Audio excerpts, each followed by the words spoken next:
the heart of West Africa, a fearless leader has emerged, Captain Ibrahim Traoré. At just 34 years old, he has taken on terrorists, ousted corrupt elites, and stood up to global powers. But leadership like this comes with a price. Since taking power in 2022, Captain Traoré has been targeted again and again. 5 times they have tried to take his life. 5 times he survived. These are not rumors, not myth. These are documented assassination attempts. Real, ruthless, and close. In this video, we count down the 5 most dangerous attempts on Captain Traoré's life, starting from the 5th one, and leading up to the most chilling one of all. Let's begin. Number 5. It was quiet, no bullets, no bombs, it was just a drink. At a private meeting of top officials, food and refreshments were served. One of Traoré's aides collapsed after consuming a small portion. Toxicology reports later confirmed poison, but Traoré himself, he hadn't touched his plate. Security lashed him out of the room. The threat had been within inches. A new wave of fear swept through the presidency. Security was restricted. All meals now pre-screened. The message was terrifying. Even in private meetings, the enemy could be right across the table. Attempt number 4. Not one location, not one shooter. This was a multi-front coup attempt. In September and October of 2024, Burkina Faso's intelligence uncovered a plan to strike simultaneously across the country. The military institutions, towns, government buildings, all were targets. The goal: spark echoes, confusion, and kill Captain Ibrahim Traoré in the crossfire. Intelligence intercepted communications, operatives were arrested, the plan dismantled before it could begin. But it showed one thing clearly: Traoré's enemies were not small. They were connected, coordinated, and ready to take him down at any cost. Number 3. The Bonheurville plot. Number 3 hit close to home. Literally, in January 2024, a bomb was discovered inside Captain Traoré's own residence, Bonheurville. The device was real, deadly, mastermind, Hamidou Kabore. The mastermind of this was Hamidou Kabore, a man tied to the old regime, and shockingly, a relative of Traoré. More than 398 audio recordings were leaked to the public. Plans, voice notes, coordination, the goal: eliminate Traoré and install a new regime. But once again, the plot failed. The bomb was found in time. Kabore was arrested. This wasn't just an attack, it was a betrayal from within the family. À ne pas céder à la manipulation.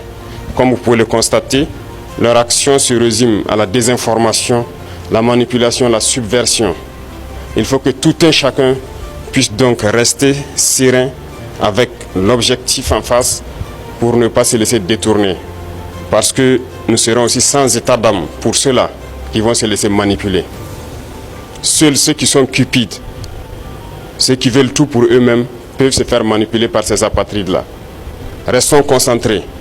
Et s'il faut qu'on le dise haut et fort ici, nous ne sommes pas dans une démocratie, nous sommes bien en révolution progressiste, populaire. Il faut que tout le monde comprenne ça. Et c'est d'ailleurs plus étonnant que ceux-là qui sont censés être les intellectuels qui ont fait l'école. Attempt number 2. September 2023 coup plot.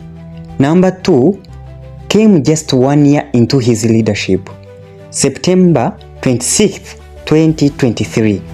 A group of senior officers inside his own military conspired to remove him. The plan: a swift, silent coup. But Burkina Faso's intelligence service had grown strong under Traoré. They discovered the plot and moved fast. The conspirators were arrested before they could act. In a calm but firm address, Traoré told the nation, "The enemies of the progress are among us, but they will not win." This attempt showed just how vulnerable leadership can be, even among those sworn to protect you. Attempt number 1. Rocket attack on presidential palace. And now, the most dangerous attempt yet. June 12, 2024. A rocket was launched and landed just meters away from the presidential palace in Ouagadougou. Official reports downplayed it, but insiders confirmed this was a deliberate strike, a high-level assassination attempt. It was meant to coincide with a coup, a plan to strike while Traoré was inside. For 72 hours after the explosion, he vanished. Was he dead? Had the plot succeeded? Then, 3 days later, he returned alive, calm, and more determined than ever.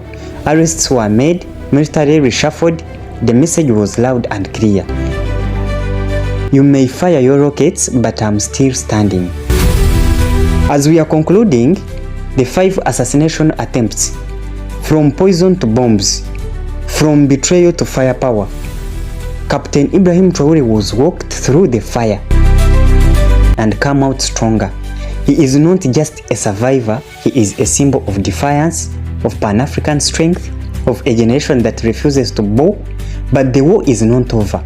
The forces against him are many, and they are relentless. The question is, how long can he hold the line? And who will rise to stand with him? If you believe in African sovereignty, justice and fearless leadership, like, comment and share this video.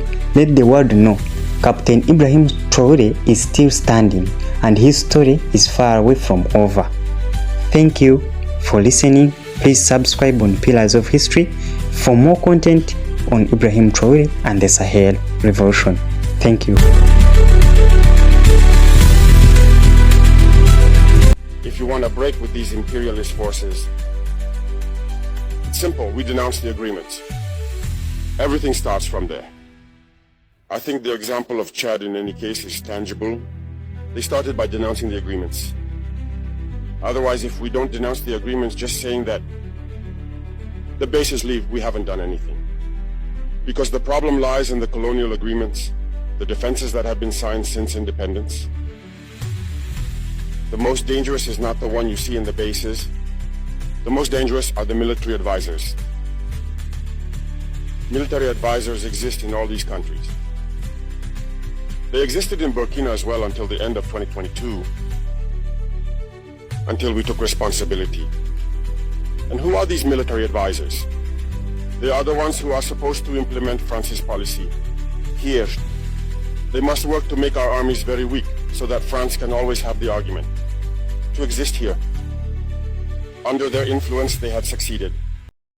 Our sentinels were therefore standing guard with sticks. That's what France wants from our armies.